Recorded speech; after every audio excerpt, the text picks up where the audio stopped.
자, 이제 29분이고요. 자, 우리 김금희 지사님 안녕하십니까? 네, 안녕하세요. 네, 이렇게 화면을 통해 뵙게 되어서 참 반갑습니다.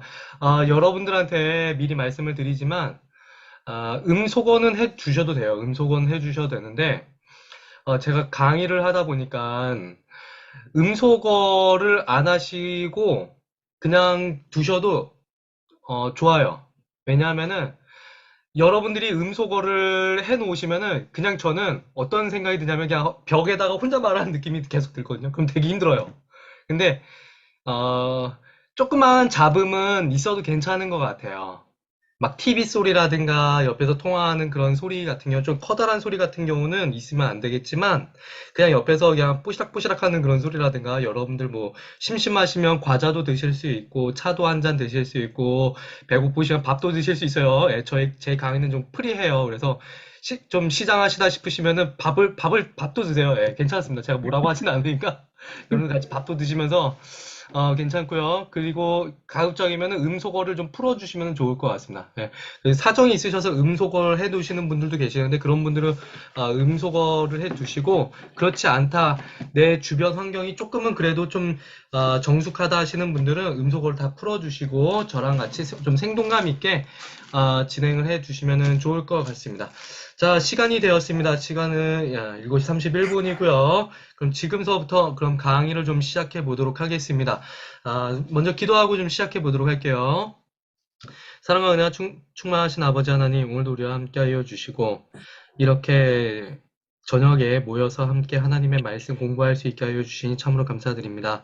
하나님, 오늘 창세기에 대해서 배워볼 텐데, 하나님 이 말씀들을 통하여서 우리가 무엇을 배울 수 있는지, 또한 하나님께서 우리에게 무엇을 말씀하시는지 우리가 깊이 공부하며 알아가게 하여 주시옵소서. 예수님의 이름으로 기도드리옵나이다. 아멘. 아멘. 자, 여러분들께서 구비하실 책은 성경 익스프레스예요. 성경 파노라마 책이 아니라 성경 익스프레스입니다. 제가 링크 올려드렸는데 이 책을 각자 구입을 하시면 되겠고요. 구입을 하시고 따로 저한테 내시는 목도 교회에다 내시는 그런 회비라든가 수강료는 전혀 없으세요. 책만 사시면 됩니다. 자, 그렇게 알고 계시면 되겠고요. 자, 그럼 지금서부터 진도를 한번 나가 보도록 하겠습니다. 자, 질문 1번. 왜 신앙생활을 오래 했어도 성경 이야기를 잘 모르는 것일까요? 라고 되어 있습니다. 보통 신앙생활을 많이 하신 분들이 제일 많이 알고 계시는 성경 인물이 있어요. 누굴까요? 요셉, 그렇죠. 요셉이죠. 요셉 좋아요. 또 누가 있을까요? 모세, 모세 있어요. 또 누구 있죠? 야곱, 야곱 있어요. 그리고 또 누가 있을까요? 많아요. 아브라함, 뭐, 아브라함 있어요. 자, 우리 김금희 지사님께서 지금 네 분을 말씀하셨어요. 근데 네 분 중에 한 분을 제외하고 나머지 세 분이 다 창세기에 있잖아요. 네, 근데 네. 우리가 보통 성경을 보면은 창세기 박사들이에요. 창세기, 출애굽기, 레위기까지 이제 막 읽어 가다가 이야기는 조금 이따 하고 창세기 박사죠. 근데 창세기에 나오는 인물들이 누구 있죠? 아브라함, 이삭, 야곱, 요셉 요 네 사람을 중심으로 이제 돌아가죠. 아브라함, 이삭, 야곱, 요셉, 아브라함, 이삭, 야곱, 요셉 이러다 보니까 이제 창세기 박사가 되는데 신앙생활을 오래 했어도 성경 이야기를 왜 잘 모르는 것일까? 근데 이거는 우리 모두의 문제이기도 해요. 사실 신학생이 아닌 이상, 목회자가 아닌 이상 이런 이야기들은 잘 모릅니다. 여러분 혹시 오바댜 알고 계세요? 들어도 봤어요. 네, 그냥 들어보셨긴 했지만 오바댜 이 사람만 따로 이렇게 이 사람 뭐 하는 사람이지 이렇게 잘 모르잖아요. 예, 선지자 같은데 예. 이렇게 잘 모르는 게 우리들의 그런 모습이죠. 사실 신학생이나 목회자 아니면 잘 몰라요. 근데 네이버를 보니까 이 문제에 대해서 질문을 하신 분이 계시더라고요. 성경도 읽었는데 성경의 전체적인 스토리를 잘 모른답니다. 전체적인 스토리를 잘 모르겠대요. 예. 자, 그리고 밑에 보니까 좀 전체적인 스토리 및 성경을 읽을 때, 그리고 기독교 신자로서 상식, 그것들 좀 요약해서 정리해 주시거나 풀어서 설명해 주셨으면 좋겠습니다. 네이버에 이렇게 나와 있더라고요. 그래서 저하고 여러분하고 해야 할 작업이 그거예요. 우리가 세세하게 보지는 못하지만 저하고 여러분들께서 약 11주라는 기간 동안에 큰 테두리 안에서 성경이 대충 어떠한 스토리로 진행이 된다, 요것들을 맥을 한번 잡아보도록 할 거예요. 네. 자, 두 번째, 성경 이야기를 잘 모르는 이유는 뭐냐면 성경의 권수가 일단 많아요. 창세기, 출애굽기, 레위기, 민수기, 신명기, 여호수아, 사사기 이렇게 막 이렇게 따져보니까 총 66권이 되거든요. 66권이 돼요. 잘 몰라요. 자, 그리고 성경의 내용들이 하나가 이렇게 딱 정해져 있는 게 아니라 막 산발적으로 막 흩어져 있어요. 너무나도 많이 막 흩어져 있어요. 자, 예를 한번 들어볼게요. 자, 여러분들께서 이제 자녀들하고 함께 퍼즐 같은 거를 맞춰보신 적이 있으실 거예요. 요게 한 50피스짜리인가 그렇게 돼요. 요런 거는 이제 맞추기 쉽겠죠. 요런 거 맞추는데 한 30분도 안 걸릴 거예요. 굉장히 뭐 이렇게 빨리 맞추실 수 있을 거예요. 근데 이게 지금 여러분들께서 보시는 화면에 있는 그림이 약 5000피스짜리라고 합니다. 그럼 요런 거는 좀 맞추기가 어려워요. 근데 성경도 마찬가지예요. 성경에 나오는 인물들이 많고 사건도 많고 게다가 메시지도 많아요. 너무나도 많아요. 그렇기 때문에 성경을 이것저것 읽다 보니까 이게 도대체 뭔 통일성을 가지고 있는가 알아차리기가 너무나도 힘들다는 겁니다. 네. 그리고 우리가 성경을 알아갈 때에 대부분 여러분들께서 접하시는 방법이 설교예요. 목사님들의 설교를 통해서만 성경을 접하십니다. 그런데 문제가 있어요. 목사님들이 설교를 하실 때 예를 들어서 창세기 1장 1절서부터 설교를 하시는 게 아니다라는 거예요. 1월 첫째 주엔 창세기를 설교하시면 그 다음 주에는 마태복음 설교하셨다가 그 다음 주에는 요나서, 그 다음 주에는 막 계시록 왔다 갔다 설교하시다 보니까 막 이게 요거 같고 요게 또 저거 같고 계속해서 왔다 갔다 하는 거예요. 그러다 보니까 성경의 전체적인 맥을 잘 모릅니다.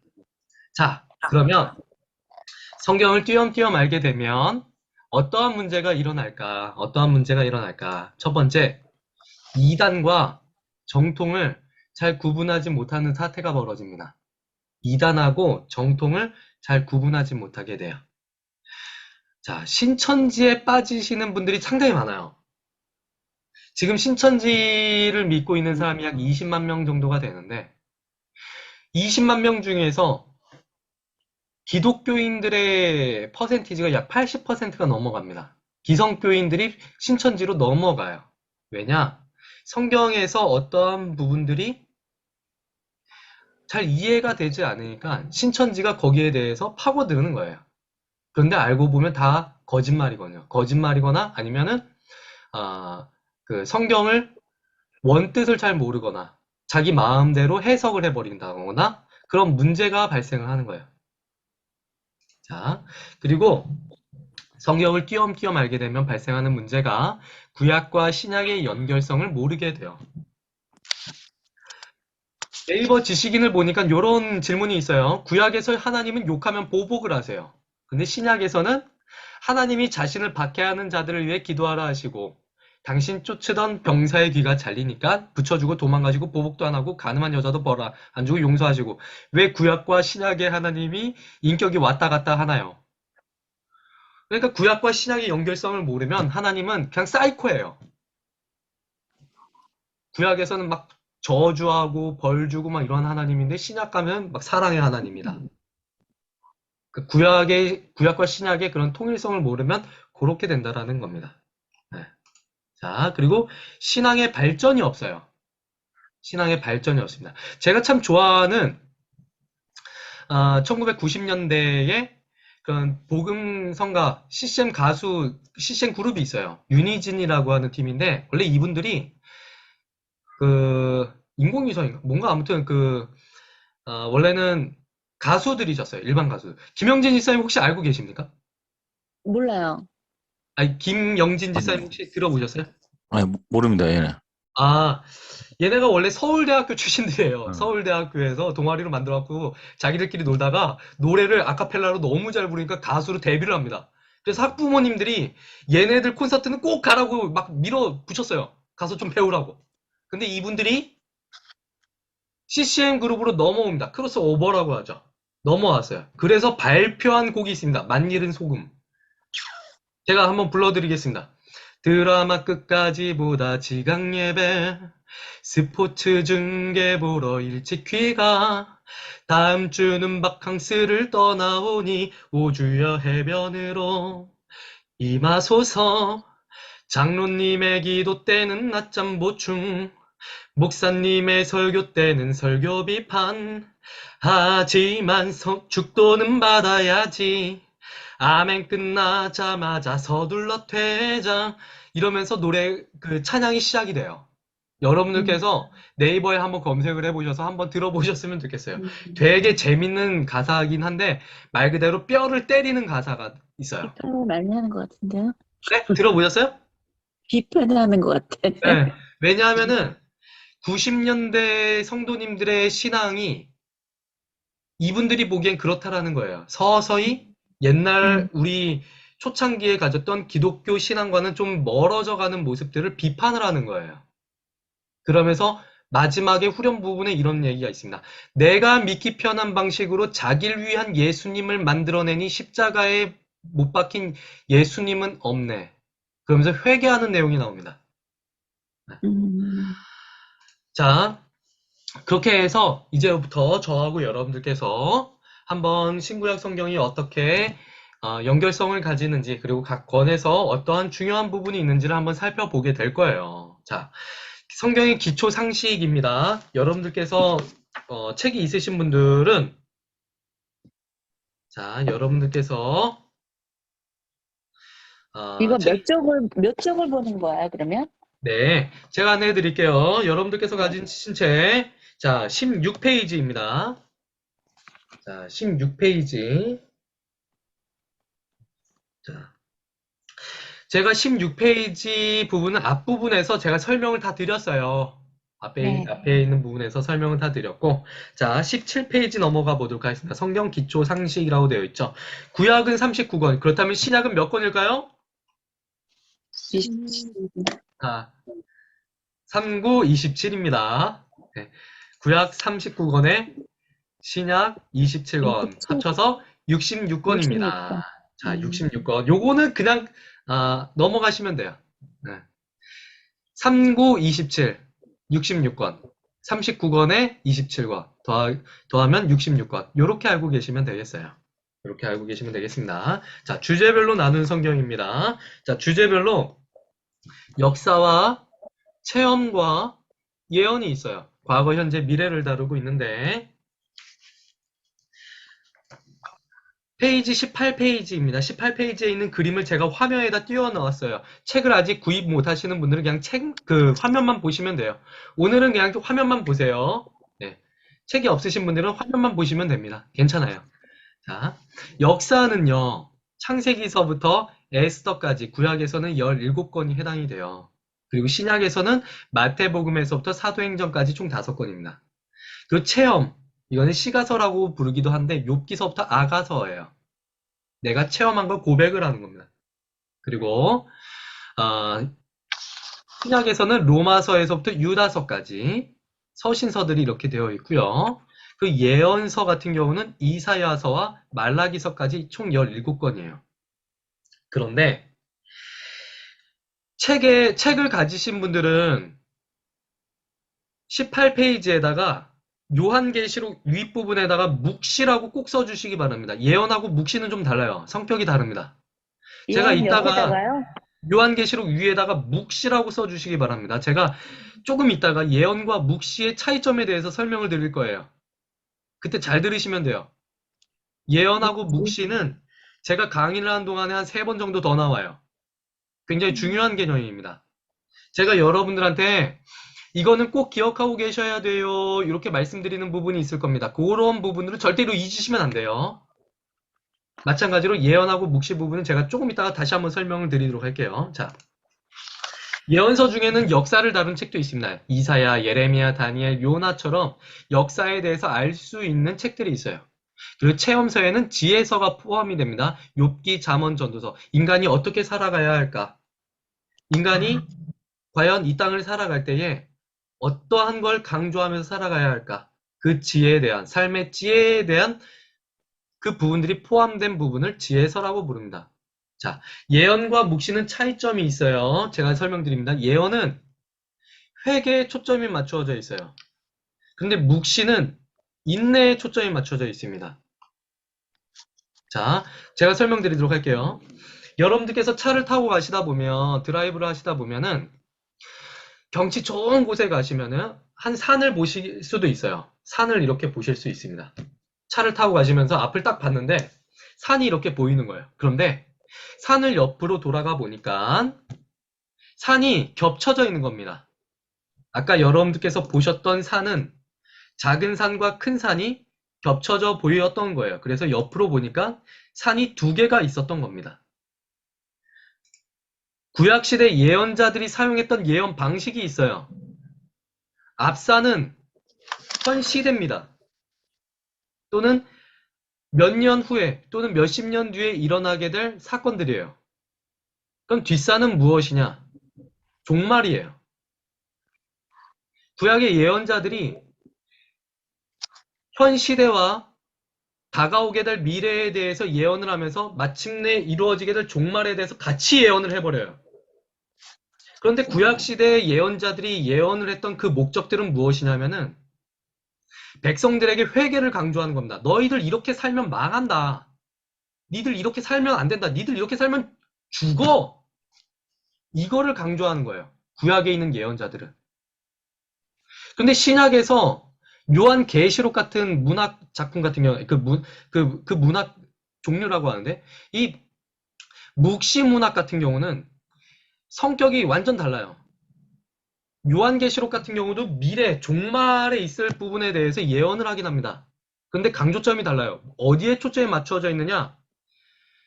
이거는 믿음입니다.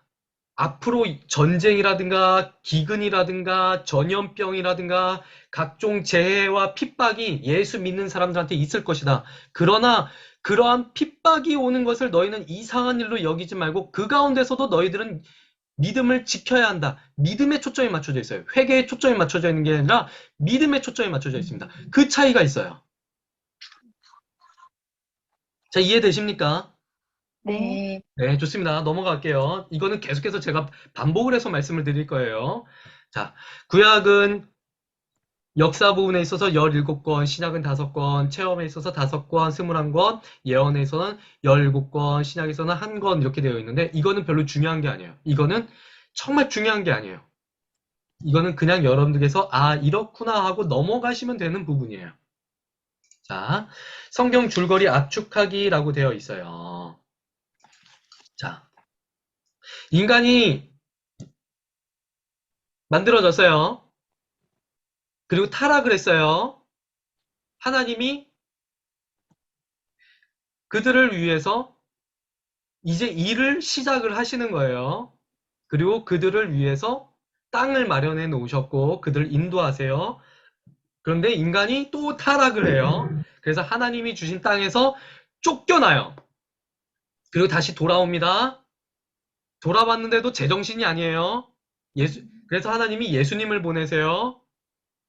예수님이 죽으시고 부활하시고 승천을 하셨어요. 그리고 우리는 예수님을 기다립니다. 그게 간략한 줄거리예요. 네. 성경에 있는 아주 간략한 줄거리들입니다. 자, 책을 보면 성경의 세계 직접 그려보기라고 되어 있어요. 여러분들께서 기억을 하셔야 되는 거는 성경에 있는 내용들 중에 80%가 이집트와 이스라엘, 요르단에 있는 그 부분에서 이루어진 사건들이에요. 나머지 한 20%는 오늘날에 말하는 그런 터키, 그런 유럽 지역에서 있었던 일인데, 자, 요 부분을 확대를 하면은 요렇게 되어요. 근동 아시아 지방이라고 합니다. 근동 지역에서 이렇게 되어 있고요. 책을 보시면은 요런 식으로 표현이 되어 있는데 요거는 그냥 여러분들 요 그림은 전혀 중요하지 않아요. 전혀 중요한 게 아니에요. 전혀 중요한 게 아니고 여러분들께서 꼭 기억하셔야 되는 게 있어요. 그건 뭐냐면은 요 사진을 보시면 이스라엘 지역이 보이시죠? 네. 요르단 지역 보이시죠? 네. 이스라엘 지역 보이시죠? 네. 네. 사실 요 세 지역만 보셔도 성경을 이해하시는데 크게 문제는 없습니다.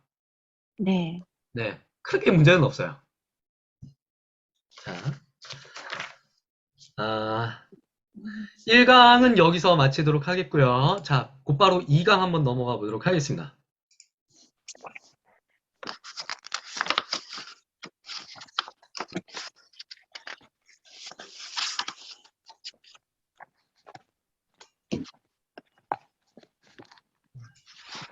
아,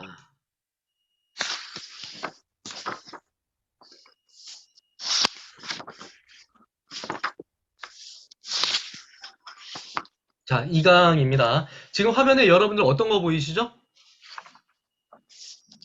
바이블. 바이블 특급 열차를 타고 구약의 세계로 들어가다. 여러분 혹시 이 화면 여러분들이 가지고 계시는 그런 기계 속에서 꽉꽉 찬 화면으로 나타나나요? 아니에요? 아니요. 네네. 화면으로 그림은 안 나왔어. 저거 지도 이건 뭐지? 구약과 신약 동그랗게 그 우주 아니 네네. 아니 지구 네네. 그 PPT 동그랗게 화면이 나와. 보이세요? 네. 네, 보여요. PPT 화면 전체가 네모나게 이렇게 보이세요? 네. 그거 잘 보여요. 잘 보이십니까? 글자까지?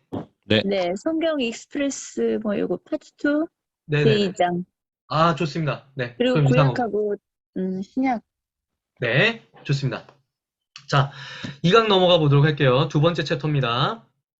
총 26개 챕터가 있어요. 그 중에서 우리가 하루에 두 강씩 이렇게 볼 건데, 어, 빨리빨리 넘어갈 수 있는 부분들은 좀 빨리빨리 넘어가도록 할게요. 나중에 가면 여러분들 좀 많아요. 양이 좀 많아지니까 그런 부분들은 좀 집중해서 보도록 하고 앞부분에서 빨리빨리 넘어갈 수 있는 부분들 그런 부분들은 좀 넘어가 보도록 하겠습니다. 자, 구약이 어려운 이유가 있어요. 우리가 성경책을 딱 펴면 창세기부터 나오죠. 태초에 하나님이 천지를 창조하시니라. 그런데 구약서부터 나오는데 구약이 어려운 이야기가 있습니다. 맨 처음에는 족장 이야기가 나와요. 아브라함, 이삭, 야곱, 요셉. 괜찮아요. 여기까지는 막 흥미진진해요. 그냥 동화책 읽는 판타지처럼 읽어 나갈 수 있어요. 그런데 나중에는 레위기가 나옵니다. 그래서 많은 분들이 창세기 있고 출애굽기 있고 나중에 출애굽기도 조금 뒷부분에 대해서 막 성막 나오고 막 법 얘기 나오면서부터 조금 힘들어 하시다가 레위기 나와서 레위기서부터 조금 지겨워하시다가 성경책을 놓으세요. 그러다 나중에 성경책 다시 읽어야지 결단하고 다시 성경책을 집어 드시면 또 읽어 나가시는 부분이 그 창세기예요. 그러다 보니까 창세기만 계속해서 읽다 보니까 창세기 박사가 되시는 겁니다. 나중에 잘 몰라요. 구약이 어려운 이유는 자, 무슨 내용인지 쉽게 이해가 가지 않는 내용들이 있어요. 여러분 혹시 욥기 이해가 되십니까? 생각보다 어렵더라고요. 욥기 여러분들께서 이해하시는 장면은 1장에서 욥이 잘 먹고 잘 살다가 갑자기 풍지풍파 일어나가지고 다 망하고 자녀들 죽고 욥이 자기 몸 벅벅 긁으면서 막 그 힘들어하다가 마지막 43장에 가서는 모든 게 다 회복되어서 할렐루야 막 이렇게 회복되는 거 뭐 그런 거 막 기억하고 계시죠? 네. 네. 그게 욥기의 주된 메시지가 아니거든요. 네, 되게 어려워요. 무슨 내용인지 이게 도대체 이건 무슨 얘기하는 건지 잘 몰라요. 그래서 어려워요. 네. 자, 아, 주제별로 본 구약 성경이라고 되어 있어요. 모세 오경이 있습니다. 모세 오경은 모세가 썼다고 해서 모세 오경이에요. 창세기, 출애굽기, 레위기, 민수기, 신명기. 신명기. 네, 요 5가지는 모세 오경이라고 부르고요. 바벨론으로 끌려가기 이전에 썼던 거는 여호수아서부터 역대하까지 내용입니다.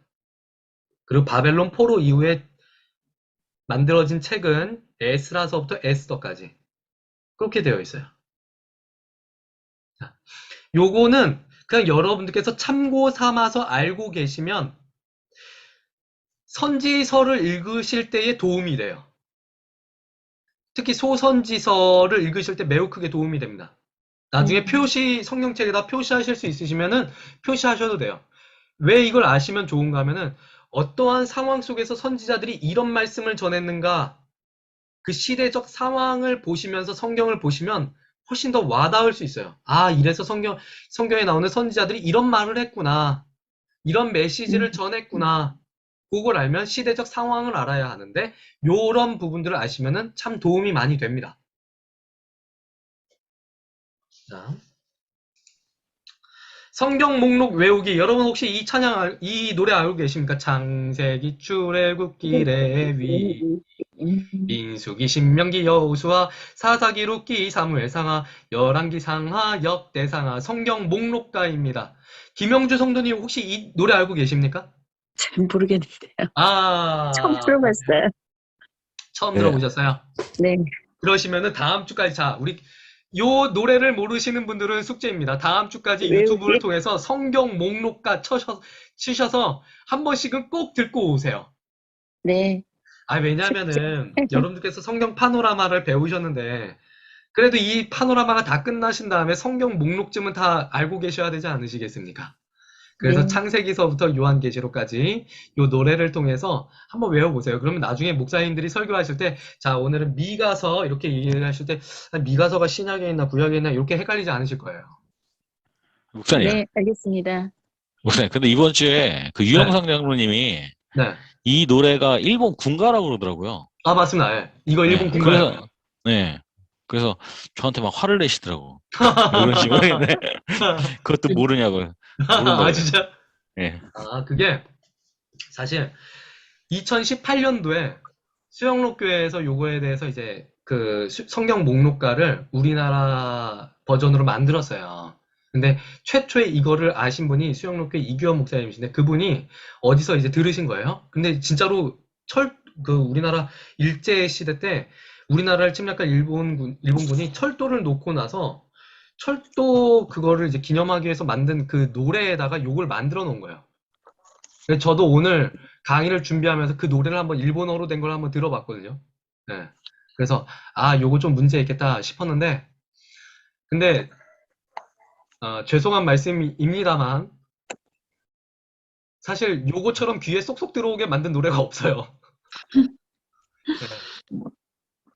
그래서 이게 일본 군가라는 건 알겠지만 다른 아는데 거로 바꿔 부르면 안 될까요? 성경 다른 네. 다른 음으로. 다른 음으로 들으실 분들은 들어보세요. 그런데 저처럼 모태 신앙인 분들은 요 멜로디의 아, 중독성에서 헤어나올 수가 없어요. 일본 그 군가라니까. 네. 그래서 아무래도. 네. 알겠습니다. 들어볼게요. 네, 성경 목록가 치시면은 좀 여러 가지 버전이 나올 거예요. 그 중에 하나 이렇게 한번 들어보세요. 네. 자, 넘어가겠습니다. 자, 12가지 상징으로 구약 성경 요약하기라고 되어 있어요. 첫 번째는 창조입니다. 창조. 시족이라고 되어 있는데 38페이지에 나와 있어요. 38페이지. 그림 보시면 됩니다. 시족이라고 되어 있는데 지금 책을 가지신 분들은 시족 옆에다가 괄호하시고 족장이라고 적어 놓으시기 바랍니다. 족장. 이렇게. 네. 족장이라고 한번 적어 보시겠어요? 족장. 34페이지 아닌가요? 38페이지입니다. 38페이지예요. 네, 38페이지. 네, 자, 제가 아직 책 38페이지 보이시죠? 네. 네. 네네네. 시족. 네. 34페이지 어디 보고 계신 겁니까? 네. 아, 여기 아, 시족 예, 예. 밑에 있는 거. 아, 여기, 이것도 있네요.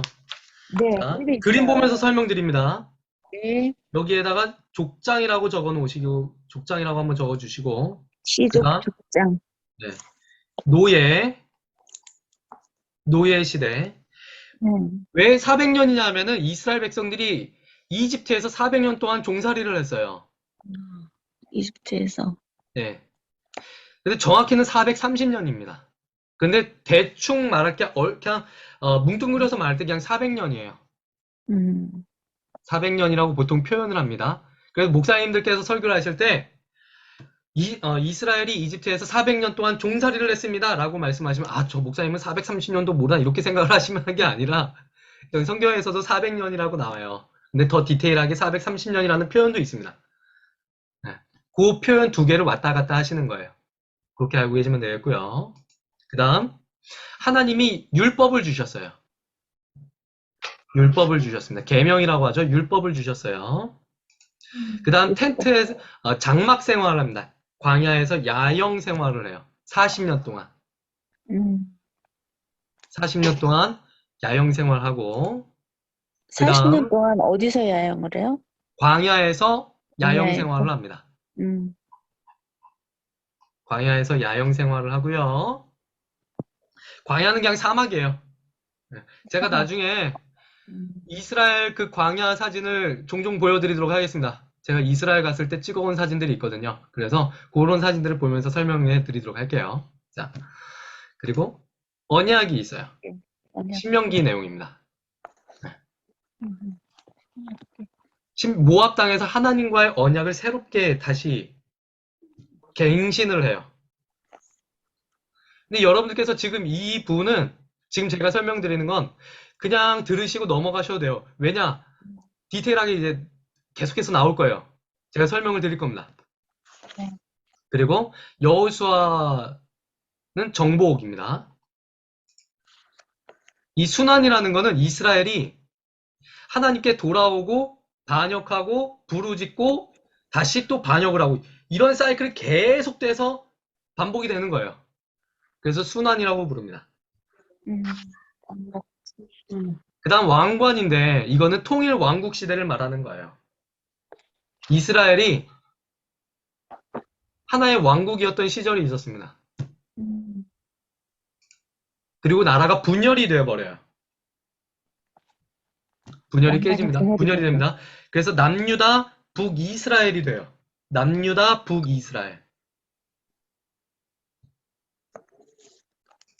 분열된 다음에 이스라엘이 포로로 끌려가요. 북이스라엘은 완전히 망해버립니다. 음, 남유다가 바벨론으로 끌려가요. 음, 바벨론 포로 생활을 70년 동안 하게 됩니다. 그러고 나서 다시 돌아와요. 돌아와가지고 무엇을 하느냐? 성전을 건축을 해요. 그리고 예루살렘 성벽을 또 세웁니다. 음,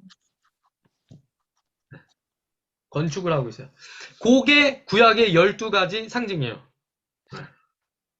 근데 이거는 여러분들께서 그냥 한번 들으시고 넘어가시면 돼요. 막 죽자사자 안 해오셔도 되는 겁니다. 네. 자, 이거는 제 화면에만 나오는 건데, 이거는 시간 순서대로 보면, 가운데 지구본 있죠? 네, 지구본에서 마우스 움직이는 거 보이세요? 네. 이런 식으로 이스라엘이 움직이기 시작을 합니다. 광야가 이쯤이에요. 광야가 여기에서 40년 동안 살다가, 자, 정복 전쟁을 하고, 나라가 세워졌다가 깨지고, 포로로 두 군데로 끌려가요. 네. 그리고 다시 돌아와요. 다시 돌아옵니다. 엄청 많이, 네. 엄청 많이 살았다. 자, 그리고 신약 성경이 있어요. 신약 성경은 여러분들께서 자, 가지고 계신 페이지 37페이지.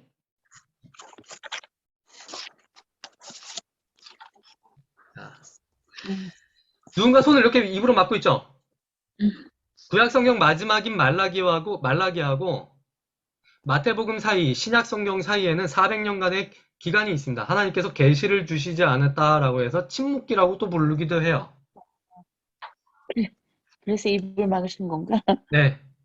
그다음 예수님께서 오셨고 네. 승천하신 다음에 사도들에 의해서 교회가 이제 막 세워지기 시작을 합니다. 그리고 마침내 재림 예수님께서 다시 오실 것이다. 그리고 이 땅에는 종말이 올 것이다. 그것들을 예언을 하고 있어요.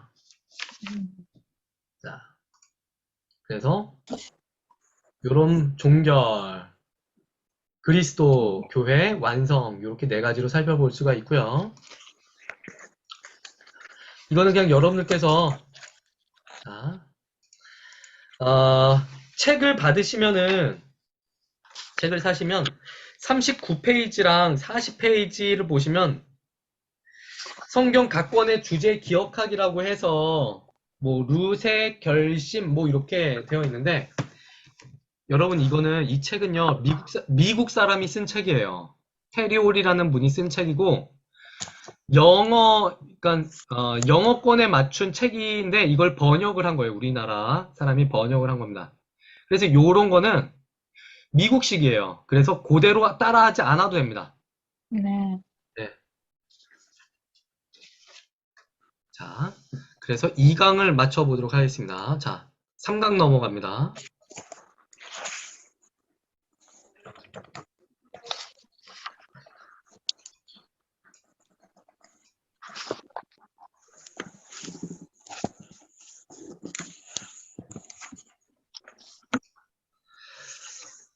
자, 화면 보이시나요?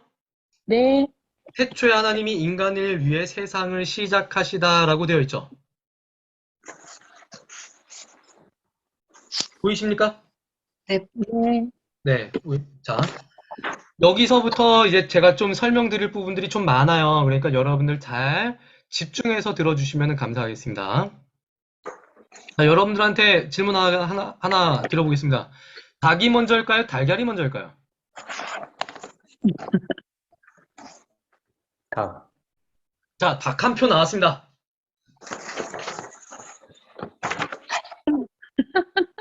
자, 닭이 먼저일까요? 달걀이 먼저일까요? 닭. 닭. 자, 2표 나왔습니다. 닭 2표가 나왔어요. 닭. 자, 어떻게 될까요? 닭. 자, 닭 3표가 나왔어요.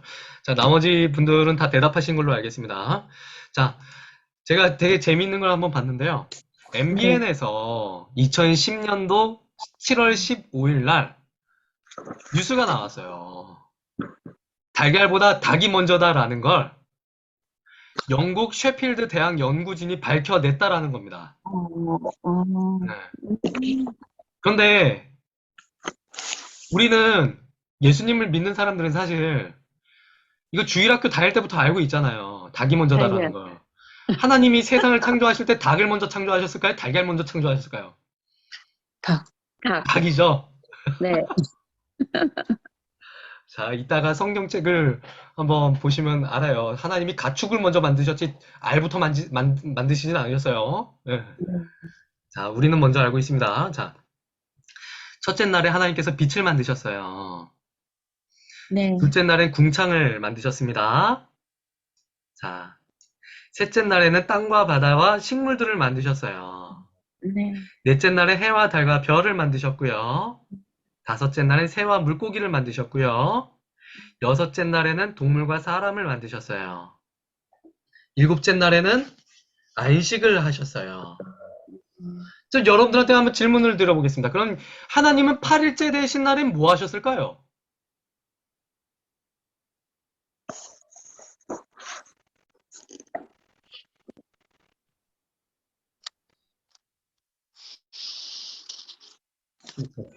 자, 첫째 날, 둘째 날, 셋째 날, 넷째 날, 다섯째 날, 여섯째 날, 일곱째 날 딱 끝나고 나서 일곱째 날 쉬었잖아요.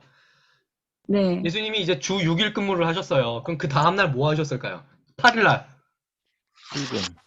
네? 다시 그치. 하나님이 뭐 이렇게 훨씬 좋았더라. 계속 해피하셨을까요? 계속 바깥이시고 막 또 일하시고 그리고 7일째 된 날 또 이제 쉬시고 예, 주 6일처럼 예. 어떻게 하셨을까요? 8일째 된 날 뭐 하셨을까요? 몰라요. 하나님은 네, 뭐라고요? 성경이 안 나와서 모르겠는데. 성경에 안 나오셔서 모르겠죠. 자, 하나님은 그게- 7일째 되던 날서부터 하나님은 그냥 쉬셨어요. 안식을 하신 겁니다. 그냥 안식을 하신 거예요. 그런데 이 안식이 왜 깨지셨는가 하면은 인간의 죄 때문에 이 안식이 깨진 겁니다. 그래서 하나님이 인간을 살리기 위해서 다시 일을 하시기 시작을 하신 거예요. 그게 바로 구원 사역입니다. 네. 자, 첫째 날 빛을 만드셨는데 넷째 날 해와 달과 별을 만드셨어요. 첫째 날하고 넷째 날은 서로 연관이 있습니다. 둘째 날은 궁창을 만드셨고 다섯째 날에 해와 새와 물고기를 만드셨어요. 셋째 날엔 땅과 바다와 식물을 만드셨고 여섯째 날은 동물과 사람을 만드셨어요. 그리고 일곱째 날 안식을 하셨는데, 자, 질문. 지금부터 여러분들께서는 성경을 찾으셔야만 합니다. 창세기 1장을 펴시겠습니다. 저거 저기 성경 책이에요? 아니요, 성경책을 가지고 오시면 돼요.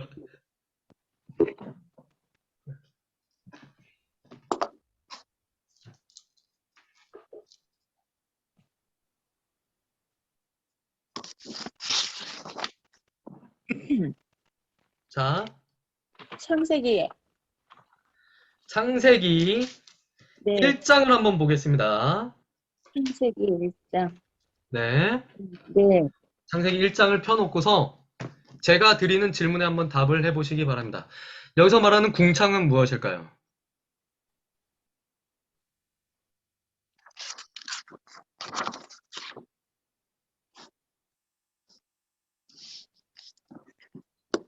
하늘, 하늘 좋습니다.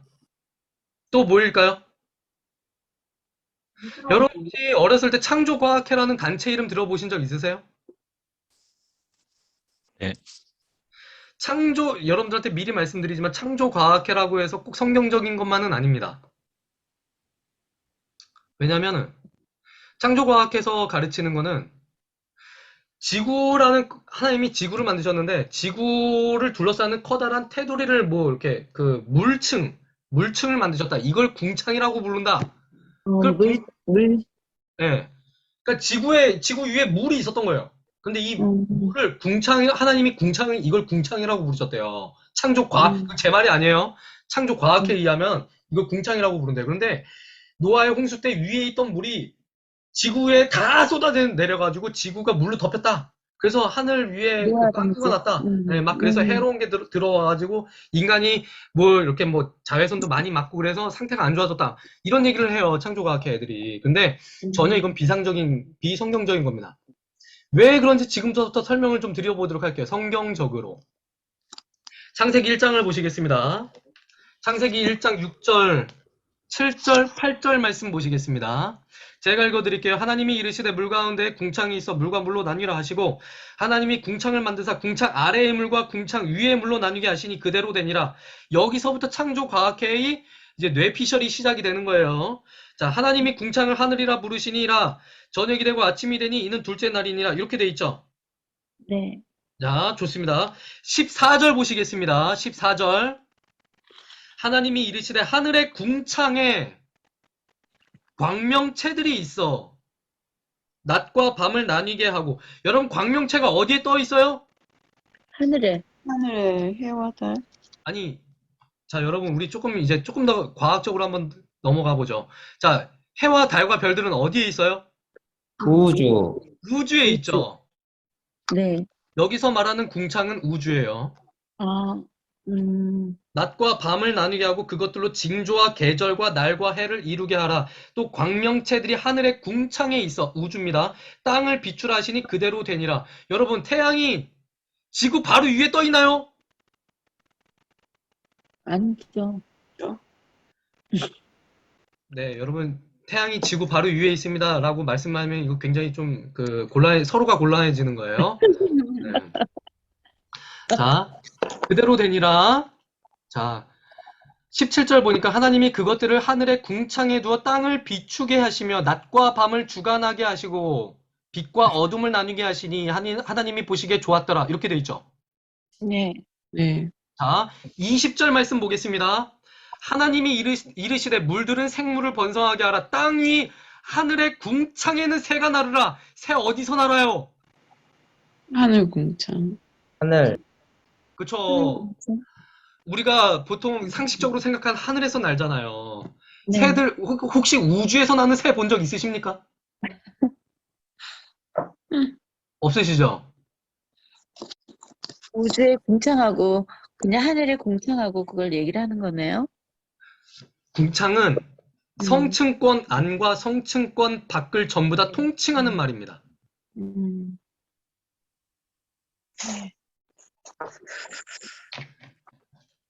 그래서 궁창이라는 말은 그러니까 지구 지표면 위를 아예 그냥 다 통틀어서 말씀하시는 거예요.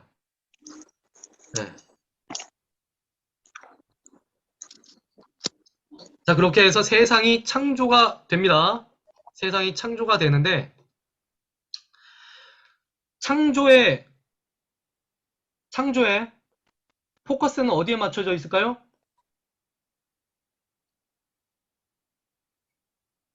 마지막이 인간이에요. 인간. 하나님이 다 만들어 놓으시고 나서 사람이 살 수 있는 최적화된 환경을 만드시고 나서 인간을 만드신 거예요.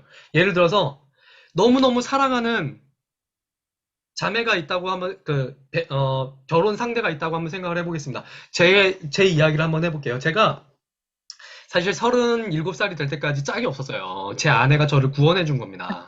근데 제가 왜냐면 돈이 지지리도 없는 신학생이었기 때문에 뭐가 있겠어요. 지금까지 뭘 해서 돈을 벌었겠어요. 근데 돈이 전혀 없었어요. 그러니까 제 아내하고 결혼을 하려고 하는데 집이 없는 거예요. 저는 집을 구하는 게 이렇게 어려운 건지 처음 알았습니다. 37살이 되었을 때 처음 알았어요. 와, 정말 넓고 넓은 세상 중에 내 집이 하나 없구나. 이런 서러움을 그때 처음 느껴봤어요. 그래서 결혼하려고 하는데 뭐라도 초가집이라도 있어야 되잖아요. 근데 한번 생각을 해보세요. 사랑하는 여인과 함께 살려고 하는데 아무것도 없어요.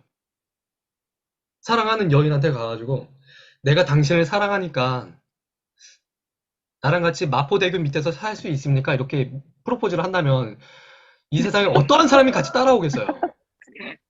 하나님도 마찬가지예요. 인간을 정말 많이 사랑하시니까 사람이 살 수 있는 환경을 전부 다 만들어 놓으신 상태에서 사람을 마지막에 창조를 하신 겁니다. 네. 그래서 창조의 포커스는 인간한테 맞춰져 있는 거예요. 그래서 창조는 무엇을 인간. 보여주느냐? 하나님이 우리 인간을 얼마나 사랑하시는지 그 사랑을 보여주는 장치예요. 음, 음, 자, 그래서 태초에 인간이 생겨납니다. 그의 이름을 일컬어서 무엇이라 하죠? 아담? 아담이라고 하죠. 아담. 네, 아담이에요. 자, 정리를 한번 해볼게요. 페이지 44페이지입니다. 태초에 하나님이 천지를 창조하셨어요. 네. 태초에 하나님이 천지를 창조를 하셨어요. 그런데 인간이 타락을 하죠. 왜 타락을 했는가? 하나님이 아담이 혼자 있는 걸 이렇게 좀 이렇게 혼자 있는 걸 독거하는 거를 보시고 쟤 좀 외롭겠다 생각을 하시고 아담을 그 수면 마취를 시키세요. 그래서 아담이 자고 있을 때 아담의 갈비뼈에서 뼈를 하나 이제 끄집어내십니다. 그래서 뼈를 가지시고 아담이 안 보이는 곳에 가셔가지고 혼자 이렇게 주물주물 만드세요. 그래서 하나님이 여자를 이끌고 손을 잡고 오세요. 아담한테 딱 오십니다. 그 장면이 어디에 있느냐? 창세기 2장 한번 보세요. 창세기 2장 22절 말씀 한번 보겠습니다. 여호와 하나님이 아담에게서 취하신 그 갈빗대로 여자를 만드시고 그를 아담에게로 이끌어 오시니 여러분 하나님이 여자를 만드시고 그를 아담에게 이끌어 오셨다라고 합니다. 이 장면에서 생각나는 장면 없으십니까? 딴딴따단 딴딴따단 결혼식이야. 결혼하는 거야. 예식장에서 신부를 누가 데리고 오죠? 아버지, 신부 아버지. 그쵸? 예식장에서 신부 혼자서 씩씩하게 걸어오진 않잖아요. 네. 네. 마찬가지로 하나님이 신부를 데리고 입장을 하시는 거예요. 근데 아담이 첫눈에 반해요. 띠용. 아담이 이르되 이는 내 뼈 중에 뼈요 살 중에 살이라 이것을 남자에게서 취하신즉 여자라 부르리라. 한글 성경이 진짜 멋대가리 없게 번역을 해놨어요. 시대명사로 이렇게 해놨거든요. 이는 내 뼈 중에 뼈요 살 중에 살이라. 여러분 옆에 있는 사람한테 그러니까 이 사람은 이렇게 부르지 않고 이거는 뭐야 이렇게 한번 하면 되게 기분 나쁘잖아요.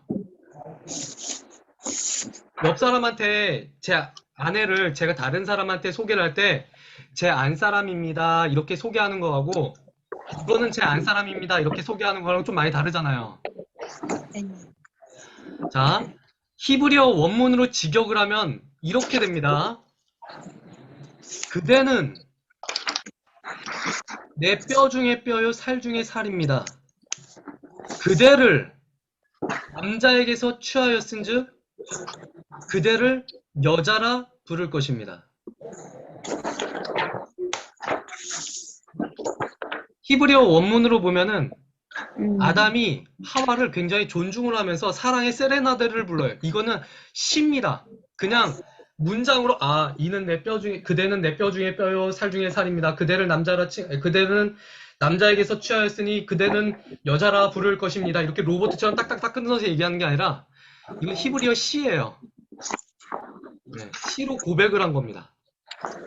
자, 그렇게 해서 아담과 하와가 알콩달콩 살고 있었어요. 그런데 사랑의 회방꾼이 나타납니다. 누굴까요? 뱀. 뱀이에요. 뱀이 나타나가지고 하와를 먼저 유혹을 해요. 선악과 한번 먹어보지 않겠니? 선악과 한번 먹어보지 않겠니? 이렇게 유혹을 합니다. 하와가 그 말을 듣고 뱀을 잡아먹는 게 아니라 선악과를 먹어버려요. 그리고 자기와 함께 있었던 남편에게 그걸 줍니다. 그래서 하나님은 그 사건을 통해서 역순으로 저주를 내리세요. 아담부터 저주를 하시고 그 다음 하와, 그 다음 뱀을 저주를 하십니다. 그렇게 해서 인간이 타락을 해요. 그래서 하나님은 선악을 알게 하는 나무를 인간이 먹었기 때문에 에덴 동산에서 내쫓으십니다. 왜냐? 생명나무 과실도 먹을까? 생명나무 열매도 먹고 이 사람들이 영생할까 걱정하신 나머지 쫓아내시는 거예요. 그러면 사람들이 궁금해합니다. 아니 왜 하필 하나님은 선악과를 만드셔가지고 이런 사태를 만드시는가? 선악과는요 하나님과 인간 사이를 구별하는 하나의 장치였습니다. 사람은 선악과를 볼 때마다 나는 피조물, 하나님은 창조주 이거를 기억해야만 했어요. 그리고 선악과는 그걸 볼 때마다 기억나게 해준 하나의 장치였습니다. 하나의 선이었어요. 넘지 말아야 할 선. 만약에 이것마저 없었으면 인간은 자기가 창조주인 것처럼 생각할 수도 있어요. 그러나 이것이 있었기 때문에 자기의 주제를 알았던 겁니다. 근데 인간이 이거를 넘어가 버려요. 하나님은 인간을 만드실 때에 자기를 무작정 사랑하도록 만들어 놓으신 그런 로봇으로 만들어 놓으신 게 아닙니다. 인간에게 인격을 불어 넣으셨고 인격적인 사랑을 받기를 원하셨어요. 하나님은 인격적인 분이십니다. 그런데 그 인격을 망가뜨린 존재가 바로 인간이었어요. 자, 그렇게 해서 이제 사건과 여러 가지 일들이 막 시작이 돼요. 죄로 인해서 여러 가지 일들이 막 벌어지기 시작을 합니다. 자,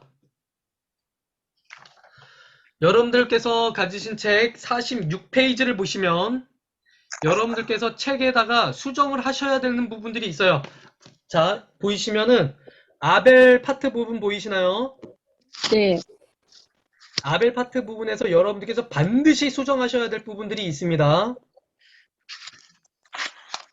하나님께서는 죄 많은 인간이 거룩하신 하나님께 나아가는 길은 인간의 피를 대신할 동물의 피로 희생을 드리는 길밖에 없다는 것을 분명히 가르치셨다라고 되어 있어요. 여기에 네. X를 하시기 바랍니다. 하나님 안 가르쳐 주셨어요. 어디서부터요? 자, 하나님께서는 죄 많은 인간이 거룩하신 네. 요거 부분 보이세요? 자, 네, 화면 요거를 보시고 지우라고요? 네, 요 부분에다 X를 표시하시기 바랍니다. 하나님께서는 이때 당시 이거를 가르쳐 주신 적이 없으세요. 분명히 가르치셨다, 이렇게 쓴 것까지. 네, 가르치신 X. 적이 없어요. 네. 자, 여러분들한테 한번 질문을 하겠습니다. 아벨의 제사와 가인의 제사의 차이점이 뭘까요?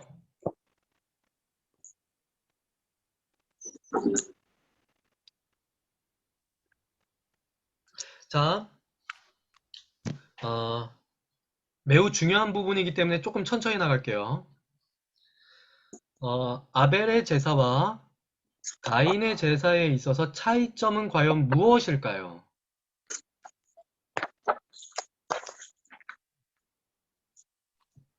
창세기 드리는 4장 보면 나오죠. 사랑, 희생. 자, 여러분들께서 생각나시는 거를 한번 말씀을 한번 해보세요. 네, 그냥 두려워하지 마시고 그냥 떠오르는 거 말씀하시면 돼요. 왜냐하면은 지금 여러분들께서 말씀하시는 건 부끄러운 게 아니에요. 그래야지 제가 이거를 알려드릴 수가 있는 거예요. 자, 가인의 제사와 아벨의 제사는 무엇이 달랐을까요? 표면적으로 보았을 때? 하나님에 대한 사랑. 하나님에 대한 사랑이 달랐다고 합니다. 자, 두 번째 뭐가 있을까요? 드리 하나님이 받으시는 제사와 하나님이 받지 않으시는 제사. 그 차이점이 어디서 나타나죠? 뭐 때문에 그렇게 돼요? 인정성. 진정성, 인정성. 믿음? 믿음, 희생, 희생. 자, 세상. 여러분들이 숙제? 자, 이 부분은 너무너무 중요해요. 이 부분은 여러분들께서 죽을 때까지 잊으시면 안 됩니다. 지금부터 제가 이야기 드리는 건 여러분들 관 속에 누우실 때까지 잊으시면 안 되는 거예요. 네, 임종 예배 드리실 때까지 잊으시면 안 되는 겁니다. 너무너무 중요한 거예요.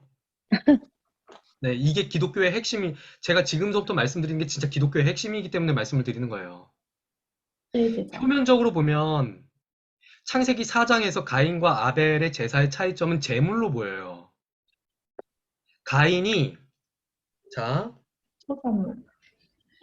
농사, 2절 보니까 가인은 농사는 자였더라. 3절 보니까 4장 3절 보면 세월이 지난 후에 가인은 땅의 소산으로 제물을 삼아 여호와께 드렸고 4절은 아벨은 자기도 양의 첫 새끼와 그 기름으로 드렸더니 여호와께서 아벨과 그의 제물은 받으셨으나 가인과 그의 제물은 받지 아니하신지라. 어떤 사람들은 제물의 차이 때문에 하나님이 예배를 제사를 받지 않았다라고 이야기를 해요. 그러나 이거는 너무 1차원적인 설명입니다. 키포인트는 어디 있느냐? 바로 드리는 거라. 세월이 자, 지나. 키포인트는 어디 있느냐? 자신의 숙제. 7절에 있습니다. 4장 7절에 네가 선을 행하며 어찌 낯을 들지 못하겠느냐? 선을 행하지 아니하면 죄가 문에 엎드려 있느니라. 죄가 너를 원하나 너는 죄를 다스릴지니라. 죄가 있고, 나 밑줄 끼어져 있다.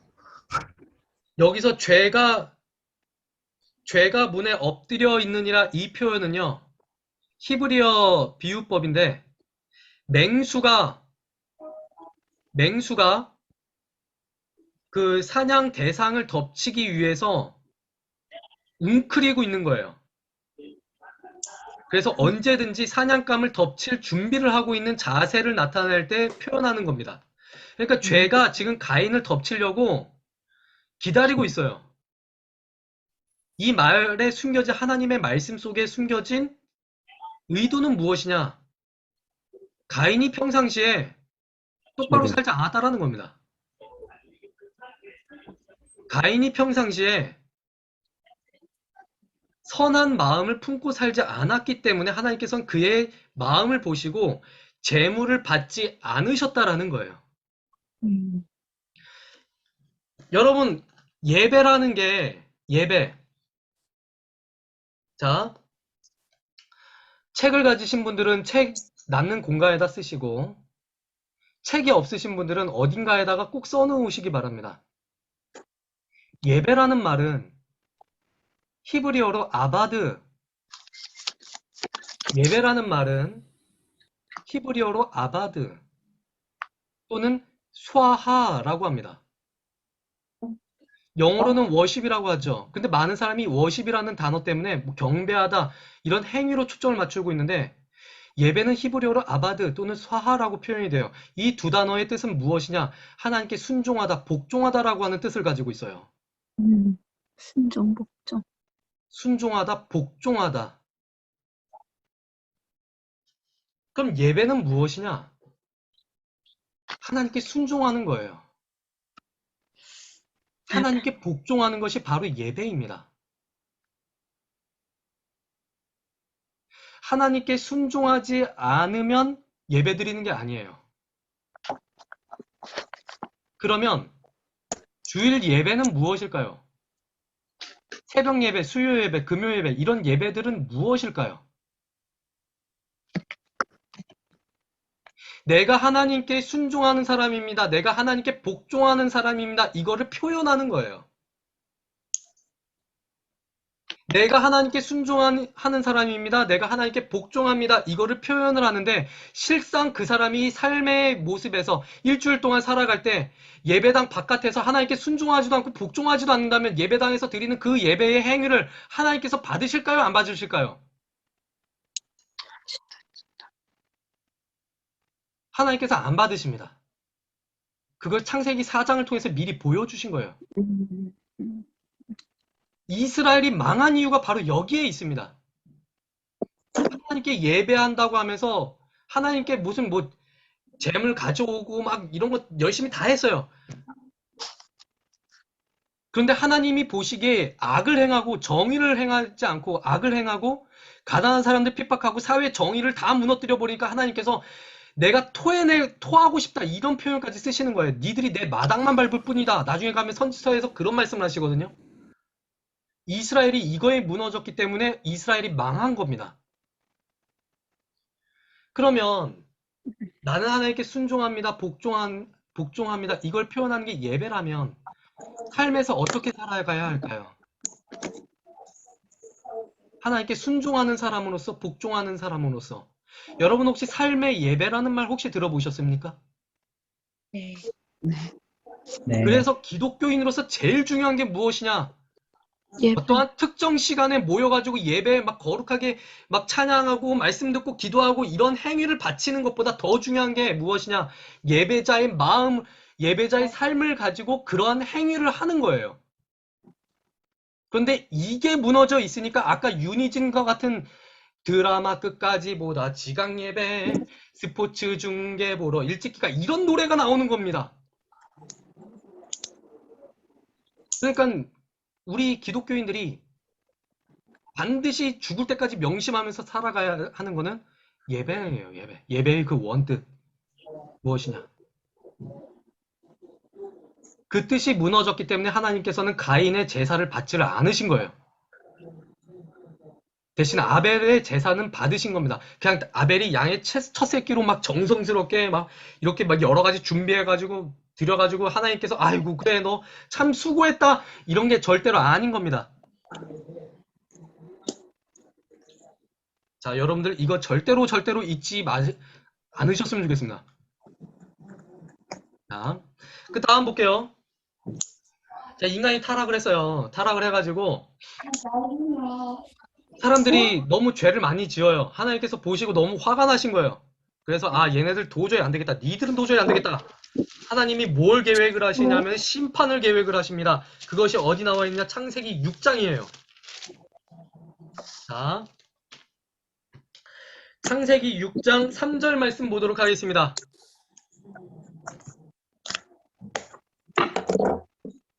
창세기 6장 3절 말씀 보세요. 창세기 6장 3절.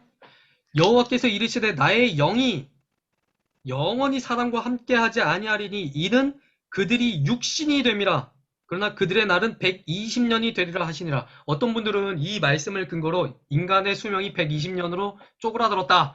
예전에는 막 969살까지 살다가 갑자기 이제부터는 막 120살까지밖에 못 산다. 이렇게 이야기를 하시긴 하는데 이 말씀은 무엇을 표현하는가 하면 하나님께서 이 말씀을 하신 직후서부터 홍수가 나기까지 120년 남았다는 말씀입니다.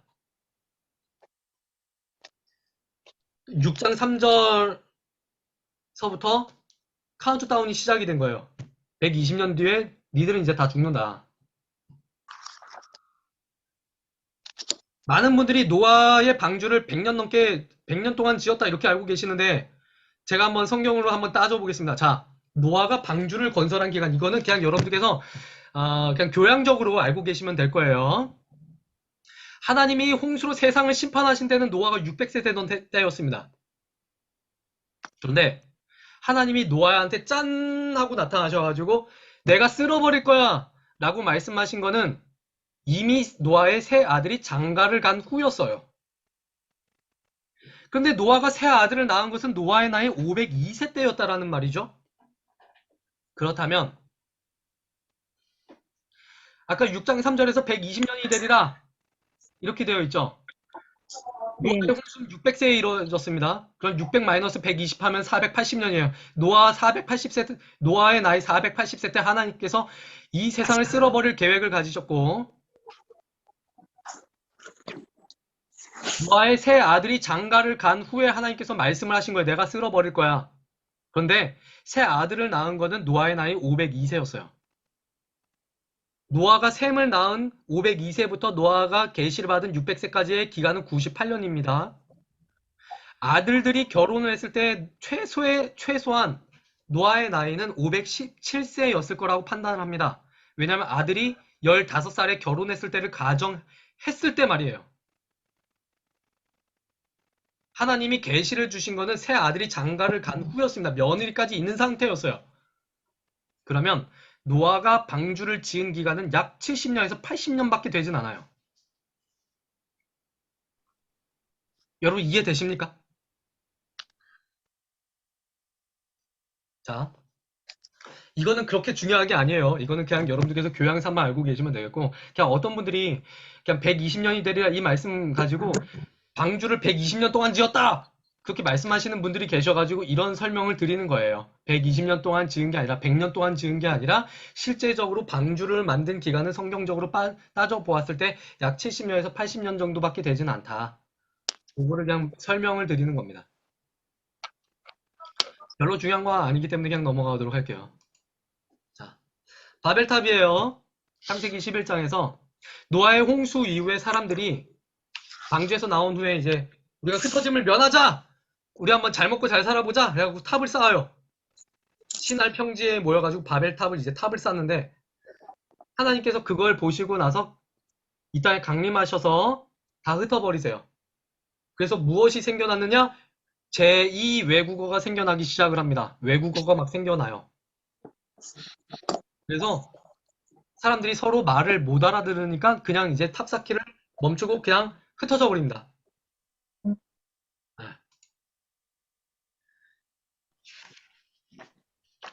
창조 시대에 교훈이 있어요.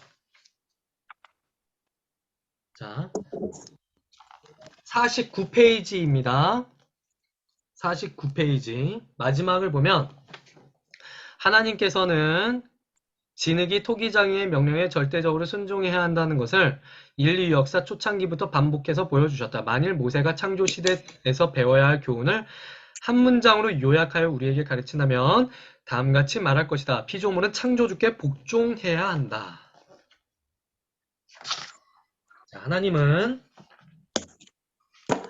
우리에게 너는 피조물, 나는 창조주 이거를 분명히 보여주셨어요. 그리고 이 시스템에 순종하지 않았을 때에 벌어지는 일들에 대해서 어떻게 너희들이 고난받으면서 살아갈 것이다 라는 걸 미리 다 보여주셨습니다.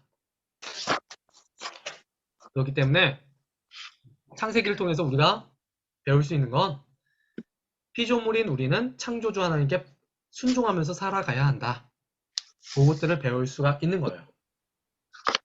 자, 오늘은 1강서부터 3강까지 한번 이렇게 나누어 보았습니다. 혹시 질문 있으신 분 계십니까?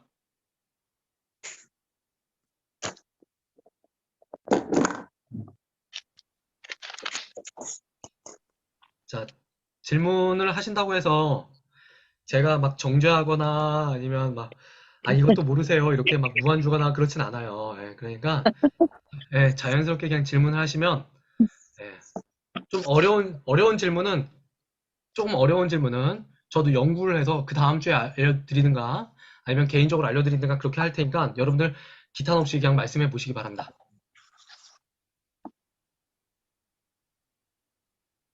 혹시 오늘 강의 중에서 이해가 안 되시는 부분 있으세요?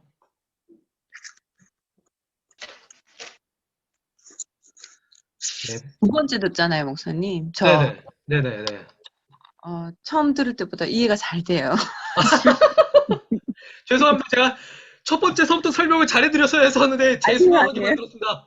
네, 죄송합니다. 반복 학습의 이 효과성에 대해서 지금 제가 침하고 있는. 이건 제 잘못이에요. 이건 전적으로 제 잘못이에요. 자, 모두가 침묵을 지키시는 가운데 질문이 없으시면 오늘 강의는 여기서 마무리하도록 하겠습니다.